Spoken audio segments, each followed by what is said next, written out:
여러분들 2교시에서는 이어서 프로토타입 제작 단계 이후에 이제 그 설계서를 만드는 방법죠. 그래서 사실은 이제 그 UI 설계를 하기 전에 여러 가지 그 어떤 문서적인 내용들이 상당히 많이 있어요. 여기 보면 이제 대표적으로 요구사항 정의서, 그다음에 시스템 구조도, 구조도를 이제 좀 이해하기 쉽게 나타내는 게 사이트 맵, 그다음에 요 사람들의 어떤 사용 환경 순서대로 이렇게 프로세스 정의서, 그다음에 최종적으로 이제 화면 설계, 뭐 이런 문서들이 이제 그 실제 기업에서 개발자들이 많이 그 활용하고 있는 문서들 중에 이제 하나예요. 뭐 계정 이력 이런 거는 뭐 히스토리라서 뭐 이런 것도 물론 다 이제 쓰긴 합니다만, 그죠? 그래서 요 설계서라고 하는 거는 쉽게 얘기하면 우리 학교 홈페이지를 만들어 주세요 하게 되면 이제 그 사용자가 뭐 학생이 될 수도 있고 교수님도 될 수도 있고 뭐 이런 거죠. 그러니까 그 어쨌든 이제 맡기는 돈을 주고 좀 해달라, 웹사이트를 만들어 달라 하는 분들의 요구 사항을 이제 분석을 해가지고 그 앞에서 우리가 요구사항 분석하는 그 단계에 따라서 그 다음에 설계를 구체화하고 여기 다양한 문서들을 만들면서 실제적으로 상세 설계 전에 이제 그 만들어지는 화면 설계들을 개발하기 전에 이 설계를 해야 돼요. 무작정 그 여러분들이 알고 있는 뭐 그 프로그래밍을 하는 게 아니라 어쨌든 이 설계서를 좀 가지고 확정된 다음에 해도 늦지 않은 거예요. 그렇죠?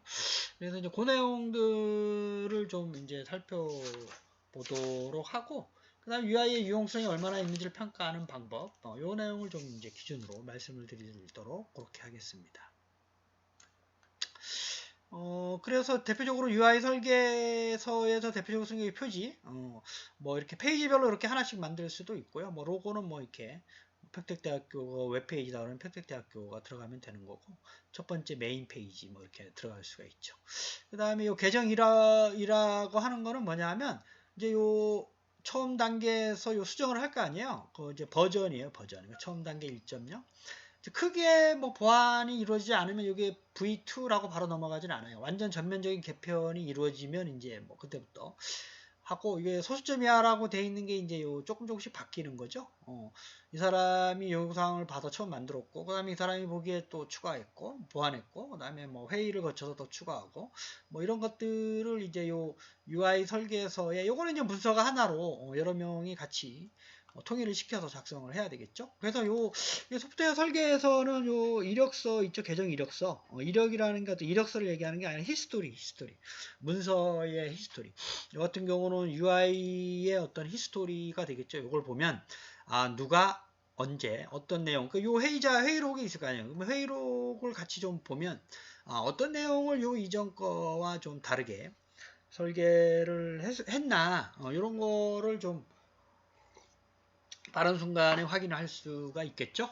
이제 그런 내용 용도로 좀 씁니다. 그래서 이런 UI 설계서, 이거 이제 표지고 요 안에 이제 내용들이 많겠죠. 이런 것들은 요거를 기획하는 사람, 개발하는 사람, 그 다음에 웹 디자인하는 사람하고 의사소통을 하기 위해서 이런 문서를 들고 다니면서 구체화하고, 그 다음에 토론하고, 그 다음에 확정하는, 이런 단계로 UI 설계서를 보통 씁니다. 이런 문서들이 어떤 내용인지를 좀 한번 볼게요. 설계서 표지는 요거고, 이력 관리는 이제 이런 문서 정도 하고, 요구사항 정의서는 어떻게 하느냐? 요거죠. RFP라고 해서 각각의 페이지마다 세부적으로 들어가기도 하고, 기능적인 걸로 들어가기도 하고, 아주 세부적인 것까지 다 이렇게 화면간 이동을 어떻게 해라. 그래서 회의를 해서 확정을 했다. 아직 뭐 이게 미확정이다. 뭐 이렇게 해서 그 사용자의 요구사항을 확인하면서 정리한 문서들이 있어야 돼요. 그래서 요거를 사용자 요구사항별로 아주 자세하게 만들어 놔야지 나중에 이제 구체적으로 개발자가 보고 확인할 수가 있기 때문에 그 내용을 좀 이제 이해를 하시고, 그 다음에 요 시스템 구조라고 하는 건 앞에 있던 UI 요구사항하고 프로토타입을 한번 만들었죠. 그래서 그걸 가지고 이러한 구조도를 만드는 거예요. 그러니까 사용자가 이제 이쪽을 저희들이 이제 프론트 오피스, 이쪽을 백 오피스라고 얘기를 합니다. 보통 이 책에서는 안 나와 있지만, 무슨 얘기냐면 이게 그 뭐 예를 들면 이게 뭐 토막 강의, 이제 이게 그 어떠한 그 강의의 컨텐츠를 제공하는 사이트라고 생각할 수가 있겠죠. 그래서 당연히 회원가입을 해야지, 회원가입한 사람한테만, 또는 이제 유료도 있을 수가 있으니까. 그래서 강의 컨텐츠를 사용하는 사람이 있고, 요게 이제 백오피스라고 해도 뒤에서 회원과 회원관리 프로그램, 또 업데이트 관리, 동영상 또 새로 만든 거, 뭐 이런 쪽 일을 하는 분이 있겠죠. 요거를 사용자가 하진 않을 거 아니에요. 그쵸? 그래서 관리자가 하는 거, 그 다음에 요 사용자가 이용하는 서비스 정도, 그 다음에 요 권한 설정에 요거랑 연결을 시켜서 관리자의 또 화면 UI 설계, 뭐 이렇게 세 가지로 구분해요. 사용자, 그 다음에 관리자, 그 다음에 관리자의 어떤 그 프론트 오피스 화면, 그 다음에 관리자의 백 오피스 화면, 이런 식으로 세 가지를 따로따로 만들어야 되는 거죠. UI를. 그래서 요걸 가지고 이제 물론 이제 요거는 간단한 거고, 실제적으로 복잡하게 돼 있겠죠. 웹에. 이제 그런 것들을 뭐 화면 단위로 하든 기능적인 단위로 하든지 간에 다 있어야 돼요. 이런 걸 우리가 시스템 구조, 요 시스템의 그 서비스를 제공해주기 위한 어떠한 메뉴들, 기능적인 요소들, 뭐 그렇게 이제 여러분들이 이해를 하시면 되겠습니다. 그 다음에 그 사이트 맵을 만들어야 돼요. 이제 요게 대표적으로 요 이제 요 출판사에 이제 이런 메뉴를 들어가 봤더니 이런 메뉴들이 있는 거예요. 쭉. 그 다음에 요 메뉴 안에 들어갔더니 또 이런 메뉴들이 있는 거예요. 그러니까 누르면 어떤 정보를 주는 것들을 우리가 메뉴라고 그러죠. 어떤 그 HTML로 보면 요 하이퍼 텍스트에 해당되는 것들이에요. 요게 이제 정보 요소고. 그래서 자료실 신화공 IT 메뉴 들어가서 자료실 들어갔더니 이런 것들이 있다 이런 얘기죠. 이런 것들 만들어 달라고 한 거죠. 실습 예제, 학습 예제, 기출 문제, 뭐 정답, 그다음에 정오, 또 수정. 프리미엄 존에는 또 이런 거 만들어 달라. 요구 사항을 반영을 해서. 그래서 이런 것들을 저희들이 이제 사이트 맵이라고 하고 계층적으로 표현하기도 하고, 그 다음에 이제 요거를 그림으로 이렇게 표현할 수도 있어요. 실제 디자인으로 프로토타입과 같이. 뭐 그런 것도 우리가 사이트 맵, 그죠? 구조도, 시스템 구조를 이제 그 바탕으로 해가지고 사이트에 표시될 콘텐츠를 한눈에 알아볼 수 있도록 하는 거. 그죠? 그래서 이제 표 형태로 나타내기도 하고, 우리가 이제 그림 형태로 나타내기도 이제 합니다. 요거는 이제 어떤 구조적인 메뉴적 특성이고, 요거는 프로세스라는 게 어떤 일의 처리, 이런 거거든요. 그러니까 사용자가 들어와서 일하는 순서대로, 사용자가 들어와서 로그인하고 도서 등록하고, 뭐 관리자는 등록된 거 확인하고 페이지 관리와 회원 관리하죠. 사용자가 로그인해서 이제 요런 일을 하기도 하고 또 요런 일을 하기도 하고, 다양한 이런 것들을 정의를 해보는 거예요. 이런 것들을 우리가 프로세스 정의서라고 얘기를 해요. 그러니까 사람들이 실제 요 페이지에 와서 UI 설계의 기본적인 초기 화면에서부터 사용자들이 들어와서 하는 일들을 이렇게 나눠 보는 거죠. 이런 일도 하고 이런 일도 하고, 물론 이거 하다가 이러 갈 수도 있지만 어쨌든 요 자료 다운까지 가기 위한 길들이 요것도 있지만 또 다른 길들도 또 있을 수 있는가죠.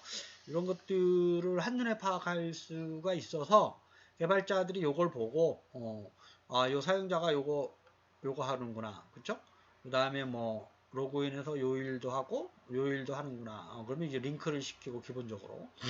그 다음에 뭐 관련돼 있는 것끼리 뭐 서로 연결시켜 주기도 하고, 뭐 이런 것들을 이제 할 수 있는 개발자들이 요 프로세스 정의서만 보더라도 원하는 메뉴와 원하는 기능들을 구체적으로 설계를 할 수 있을 정도로 완벽한 프로세스 정의서가 나와야 돼요. 그쵸? 이것까지 이제 계속 그 문서를 만들어야 되는 거죠. 그 다음에 구체적으로 화면 설계를 이제 상세 설계 후에 그 상세 설계 전에 그 화면 설계를 어떻게 하는지를 좀 말씀을 드리면, 이게 UI 설계의 아까 초기 화면, 그 다음에 이제 하나의 대표적인 거로 이렇게 보는 거죠. 그죠? 그래서 이제 처음 로그인 화면에 요거 로고가 뭐고, 아이디가 뭐고, 입력창이 뭐고, 요거 버튼은 어떤 기능을 해야 되고, 뭐 이런 것들을 이제 프로토타입하고 그 아까 프로세서 정의서를 가지고 화면을 이제 하나씩 만들어 보는 거예요. 그죠? 그래서 뭐 요 화면마다 아이디를 줘가지고 페이지마다 하나씩 줘서 또 별도로 만들어야 되겠죠. 그 다음에 요 안에 들어가 있는 요 정보들, 그 다음에 어디 인터페이스, 레이아웃, 그 다음에 뭐 요 와이어프레임이라고 저희들이 말씀을 했죠. 와이어프레임 이렇게 스케치를 하는 거예요.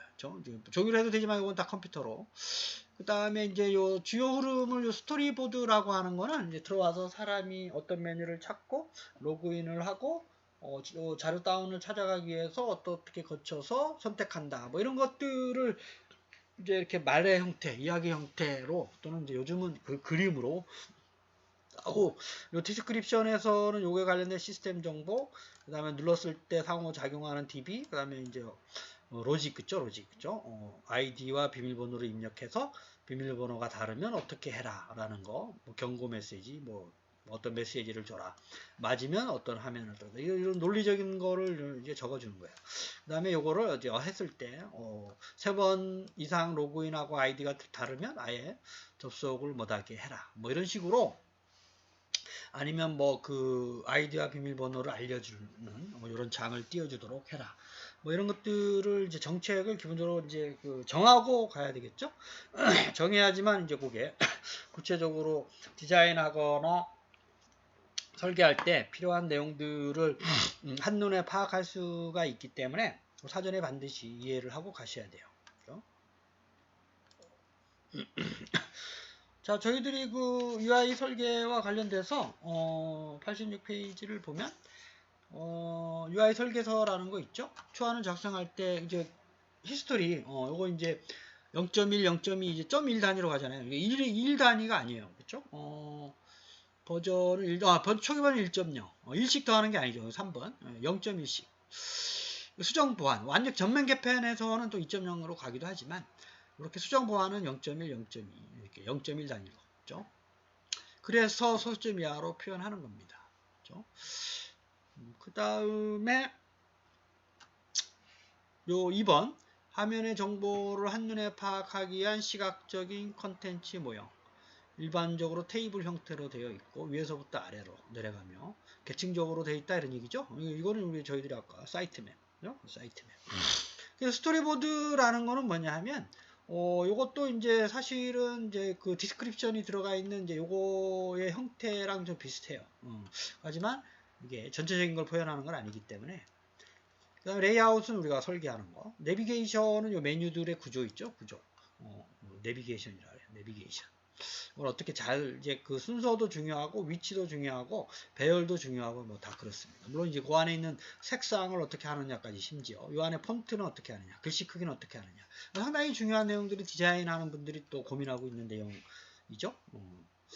이해를 하시면 되고, 그 다음에 섹션 17번은 유용성 평가를 UI에 대해서 또 하셔야 돼요. 그죠? 그래서 설계를 한 다음에, 저희들이 이제 그 소프트웨어 품질에서도 보면 그 유용성과 관련된 이제 항목을 좀 체크를 하는 게 좀 중요하다라고 좀 말씀을 드렸었죠. 그게 이제 뭐 기능성이라든지 사용성이라든지 뭐 이런 것과 좀 직간접적으로 상호 연결이 돼 있기 때문에 유용성 평가를 반드시 해야 된다. 그죠? 그래서 그 이게 뭐 유용성이라는 게 뭐냐 하면 요 사용자가 내가 설계한 웹페이지에 들어와서 얼마나 원하는 목표를 빨리 효과적으로 달성할 수 있는가를 이제 척도로 나타낸 거예요. 유용성이 좋으면 좋을수록 좋은 UI죠. 그렇죠? 그래서 이게 근데 좀 상충되는 게 있어요. 사용자와 개발자 측면이죠. 그래서 사용자가 봤을 때는 유용한데 개발자가 봤을 때 이렇게 하면 더 유용할까라고 하는데 실제적으로 그 갭이 차이가 있어요. 이제 그런 것들을 좀 해결하는 게 쉽지는 않지만 그 상당히 많은 시간과 노력을 좀 들여야 사용자와 개발자가 원하는 유용성에 동일한 목표를 이제 달성할 수가 있어요. 그런 내용을 좀 이해를 하셔야 되겠죠. 그래서 사용자 측면에서 보면 얼마나 편리하게 사용할 수 있는가, 그죠? 뭐 개선 방안을 제시하기 위한 거고, UI의 유용한 UI가 되기 위해서는 사용자 모형하고 설계자가 만드는 개발자의 이 차이를 최소화하는 게 가장 중요합니다. 사용자가 생각하는 유용성하고 개발자가 생각하는 유용성이 만나는 때까지. 그래서 이게 이제 이런 차이가 발생하는 원인은 뭐냐면 실행할 때 사용자가 원하는 거 달라요. 개발자랑. 또 평가할 때 개발자가 사용자가 원하는 거랑 달라요. 그렇기 때문에 그러는 거예요. 그러니까 사용자는 요만큼 원하는데 개발자는 이렇게 하면 더 유용할 것 같다라고 하는데 실제적으로 그게 사용자가 봤을 때는 아닌 거죠. 그래서 그런 지점에서 상당히 그 유용성에 대해서 어떤 게 뭐 수학적으로나 뭐 공식으로 떨어지는 게 아니기 때문에 상당히 그 어떤 사용자와 뭐 또 그래서 요즘 많이 하는 게 A안, C안, B안 뭐 이래가지고 여러 개의 안을 가지고 사용자하고 협의를 하는 과정을 많이 합니다. 그죠? 그래서 요거의 뭐 요 안의 장점, 단점, 요 B 안의 장점, 단점, 이 원하는 게 뭐냐 이거죠. 그죠?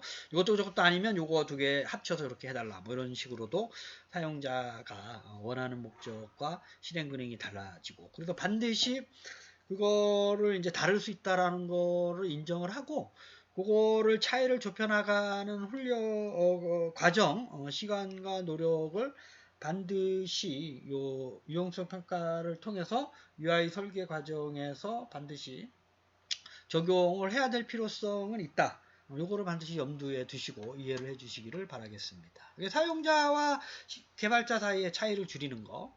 그래서 요거를 차이를 줄이기 위해서 이 책에서 설명하고 있는 게 세 가지와 그 다음에 이게 어떤 실행차, 그 다음에 평가차 두 가지로 나눠서 실행차를 한번 볼까요? 실행차를 줄이기 위해서 사용자의 의도를 좀 파악을 이제 해야 되는 거죠. 그렇죠? 그래서 사용자가 중복된 기능이 원하는 거 아니냐, 불필요한 거 아니냐, 이거를 이제 합의를 해야 되죠. 그 다음에 그 아까 프로세스 정의서에서 있는 것처럼 어떤 행위를 순서대로 세분화시켜서 이게 맞냐, 그렇죠? 임의로 행위 순서를 바뀌면 안 된다는 거 인지를 시키고, 그 다음에 그 특정 작업을 수행하기 위한 단계, 그러니까 중요한 거는 최소화하지만 이런 거를 하기 위해서 다양한 방법을 할 수 있다라고 좀 얘기를 해주고 설계할 수 있도록. 그 다음에 그 사용자가 기존 경험에 그 친숙할 수 있도록, 그러니까 사람이 보통 생각하고 있는 어떤 기능적인 요구사항, 그 다음에 당연히 그럴 것이다. 그러니까 쉽게 얘기하면 어떤 메뉴에 뭐가 있을 것이다 라고 했는데 그게 없으면 안 된다는 거죠. 그렇죠? 누구나 다 요 메뉴는 분명히 뭐가 있을 것이다 라고 인지하는 메뉴들이 있어요. 그렇죠. 회원가입이, 예를 들면 회원가입에 가면 뭐 당연히 뭐 개인정보 동의서가 있을 것이다. 다른 데 있지 않고. 이런 거를 기본적으로 다양한 경험을 통해서 학습된 사람들이기 때문에 거기에 친숙하도록 해야 된다는 거죠. 그러니까 다른 사이트를 많이 들어가서 그걸 확인하는 것도 상당히 중요한 그 공부 중에 하나라고 여러분들이 이제 이해할 수가 있어요. 그 다음에 순서를 먼저 정하고 그 다음에 이걸 실행할 때 확인을 해보는 거예요. 사용자가 행위 순서대로 할 때 어려움이 있냐 없냐, 원활하게 진행되도록 과도한 상호작용을 피하도록 하고, 의도한 행위를 효율적으로 실행할 수 있도록 피드백을 제공하고 취소할 수 있는 기능도 제공하고, 그 다음에 없으면 디폴트 값을 설정할 수 있도록 이런 것들을 개발자가 좀 생각을 하게 되면 그 사용자랑 생각하고 있는 실행차를 줄일 수가 있어요. 그런 걸 좀 이해를 하시면 되겠어요. 순서나 실행 관점에서. 그 다음에 이제 두 번째 좀 이제 그 평가 차원에서 만들고 난 다음에 사용자와 개발자가 평가하는 게 다를 수 있잖아요. 그런 경우도 차이를 좀 줄이는 노력이 좀 이제 있어야 된다는 거죠. 이게 세 가지를 좀 이해하시면 돼요. 어떠한 키보드의 조작 결과를 사용자가 빠르게 지각하도록 좀 유도를 좀 하죠. 이게 이제 가장 중요한 키포인트가 되는 거죠. 이런 문제로 인해서 차이가 많이 이제 발생하기 때문에 어쨌든 메뉴를 선택했을 때 빨리 설계 기능에 대한 응답을 하도록 하고, 변화가 어떤 건 있는지 피드백 해줘야 되고, 그 다음에 키보드 조작으로 시스템 상태를 사용자가 쉽게 인지하도록 좀 유도를 이제 해야 되고, 상태 정보를 가능한 한 단순하고 이해하기 쉽게 제시를 이제 하셔야 되고, 사용자가 원래 가진 의도와 결과 간의 유사한 정도를 쉽게 파악하도록 좀 유도를 해야 되죠. 사용자가 의도가 시스템을 통해 충족되었냐, 충족될 수 있느냐. 그래서 요거를 사용자가 어떤 보편적인 일반적인 사용자가 보더라도 쉽게 요걸 어렵게 하면 안 돼요. 원래 어떤 걸 했을 때 어떤 결과가 나올 것이다 라는 의도적 기능들이 있어요.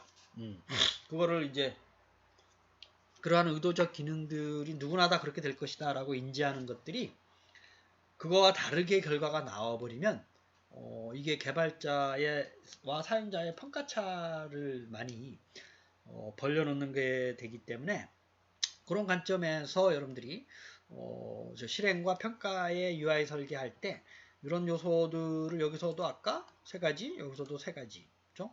안에 있는 것들을 상호 좀 그 검토를 하면서 평가차나 실행차를 줄여야 된다. 그래야지만 그 어쨌든 사용자가 최종 확인 단계에서 이의를 제기하지 않는 거잖아요. 그죠? 그런 관점에서 여러분들 이해를 하시면 될 것이라고 생각을 합니다. 자, 우리 그 88페이지 있는 문제 한번 풀어볼까요? UI 설계에서 그 유용성 평가에 대한 해당되는 내용이죠. 그러면 UI 설계를 보면 개발자가 설계한 UI와 사용자가 생각한 게 다르죠. 이게 한 번만에 개발자가 만든 거를 사용자가 오케이 하는 경우는 거의 없다. 그렇게 여러분들이 생각을 하시면 돼요. 그래서 늘 이제 의논하고 해야 된다는 거죠. 얘를 예방하기 위해서 차이를 줄이는 방법을 아까 그 평가, 그 다음에 실행 관점에서 세 가지 정도 얘기했잖아요. 세 가지. 그거에 대한 설명으로 좀 틀린 것은 뭐 이런 얘기예요. 그래서 첫 번째를 보면 목적을 명확히 파악하죠. 불필요한 거는 이제 있는지 사용자와 얘기를 해서 조율을 하셔야 되고, 개발자는 특정인 사용 행위 순서를 세분화시켜서 순서대로 제시해야 되고, 그렇죠? 사용자가 이해하기 쉽게끔. 그 다음에 요 특정 작업을 수행하기 위한 단계는 최소화 시키는 게 맞지만 한 가지 방법만 제공하면 안 돼요. 그래서 선택할 수 있게끔 요 방법도 있고 요 방법이 있는데 요 방법이 최소화하지만 뭐 어떤 단점이 있고 요 방법은 뭐 좀 한 단계 좀 최소화 안 되지만 또 다른 뭐 기능적인 요소가 또 있고, 그래서 이거 한 가지 방법만 하면 안 된다는 거. 4번은 맞는 경우죠. 그래서 사용자의 기존 경험에 비추어 그러니까 기존 경험을 통해서 충분히 이 사람이 실행이나 평가적 관점에서 요거가 추구하는 메뉴적인 것과 그 결과적인 입장에서의 그 기능적 요소를 누구나 보편타당하게 설계할 수 있는 방법론이 설계가 돼야 될 것이다. 그렇게 여러분들이 이해를 하시면 되겠습니다. 두 번째는 볼까요? 이것도 뭐 그 차이를 줄이는 거죠. 사용자가 원하는 것과 실행 결과가 가능한 한 이제 차이가 없어야 되는데 고려사항으로 이제 다른 것은 뭐냐? 최대한 빨리 반응하도록 설계하는 건 맞죠? 이거는 이제 간접적으로 표시하면 안 돼요. 직접적으로 내가 어떤 작업으로 인해서 다른 어떤 시스템의 변화가 일어날 것이다라고 하는 부분을 명확하게 얘기를 해야 돼요. 그렇지 않으면 그 시스템에 이제 그 어떠한 영향을 또 새로 가져다 줄 수 있는 요인들이 있는가를 확인하고 가셔야 되기 때문에, 그렇죠? 이거는 2번이 맞고요. 그다음에 키 조작으로 변화된 단순하고 이거 맞고요. 사용자가 쉽게 파악할 수 있도록 이거를 설계를 해야 됩니다. 그렇죠? 사용자 의도가 시스템을 통해 충족되었는지 쉽게 파악할 수 있도록 설계를 해야 된다. 그래서 정답은 이제 2번이 좀 말이 좀 잘못된 설명이고, 그래서 그 어쨌든 UI 설계에서 다양한 문서들을 이제 저희들이 다뤘죠. 그 다음에 이제 기본적으로 그 유용성 평가가 중요한데, 사실은 이제 유용성 평가에서 사용자와 개발자가 합의점을 찾기만 하면 이제 그 어쨌든 이제 그 만족스러운 유용성에 도달을 이제 한 거고 요구사항을 만족을 하는 거지만, 요게 이제 일반적으로 한 번만에 이거를 만족시키기가 쉽지가 않다라는 거죠. 그래서 상당히 많은 노력과 시간, 그 협의 과정이 뒤따라야 된다라는 거, 우리 반드시 좀 이해를 좀 해주시고, 그래서 이제 실행과 평가의 관점에서 개발자와 사용자가 서로 논의하는 과정들 상에서 어쨌든 합의점을 찾는, 차이를 줄이는 이러한 노력들의 일환으로 세 가지 정도로 이 책에서 자세하게 좀 요약해서 설명하고 있는데, 어쨌든 이제 이런 것들을 기본적으로 바탕으로 해가지고 여러분들이 뭐 문제 푸는 것도 이제 중요하긴 하지만, 실제적으로는 소프트웨어 개발에서 UI 설계를 담당하는 분야에 여러분들이 혹시 뭐 일을 이제 나중에 할 수도 있기 때문에 그 유용성 평가라는 부분이 상당히 이제 중요하고, 이제 3교시 때 이제 좀 상세적인 설계에 들어가면 좀 보다 구체적으로 시나리오를 설계한다든지 이제 그 스토리보드를 만드는 것까지 하게 되면 이제 UI 설계를 기본적으로 이해를 할 수 있는 단계로 나아갈 수가 있기 때문에 여러분들이 나중에 이제 그 상세 설계까지 하게 되면 이제 UI 설계의 전체적인 흐름은 다 이해를 하는 걸로 하실 수가 있겠습니다. 여러분 2교시 수업을 마치겠습니다. 감사합니다.